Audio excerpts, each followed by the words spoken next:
নমস্কার বন্ধুরা, বাটা মশলা রান্নাঘরে সবাইকে স্বাগত।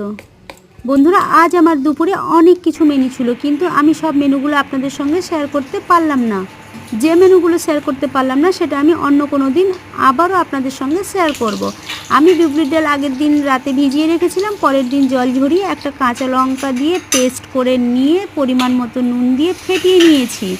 এবার কড়াইয়ের মধ্যে আমি তেল গরম হয়ে গেলে ওই বিউলির ডালের বাটা বড়া করে তুলে নিয়েছি।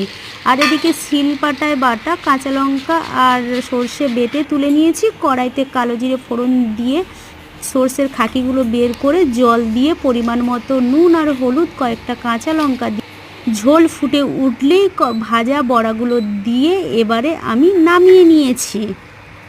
কিছুটা বড়া আমি সরিয়ে রেখেছিলাম, সেটা আমি রস বড়ার জন্য রেখেছিলাম। এবার আমি একটা পাত্রের মধ্যে আমি জল বসিয়ে দিয়েছি। জল ফুটে উঠলেই আমি কয়েকটা ছোটো এলাচ থেতো করে দিয়ে দিয়েছি। আর এদিকে ঝোলা খেজুরের গুড় দিয়ে আমি ফুটিয়ে নিয়েছি। ফুটে উঠলেই এবার আমি ভাজা বড়াগুলো রসের মধ্যে দিয়ে নামিয়ে নিয়েছি।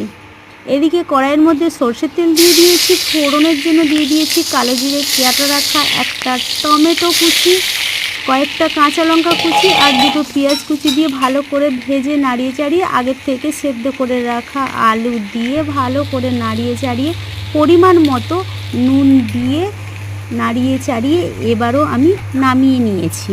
তো আমার এই স্পেশাল আলু চোখা আর বিউলির ডালের সর্ষের বড়ার ঝাল কেমন লেগেছে আপনাদের, সঙ্গে ঢেঁড়স সেদ্ধ, প্লিজ আমাকে কমেন্ট করে জানাবেন। আর যদি আমার ভিডিও আপনাদের ভালো লেগে থাকে তাহলে একটা সাবস্ক্রাইব করে দেবেন আর কমেন্টে জানাবেন কেমন হয়েছে।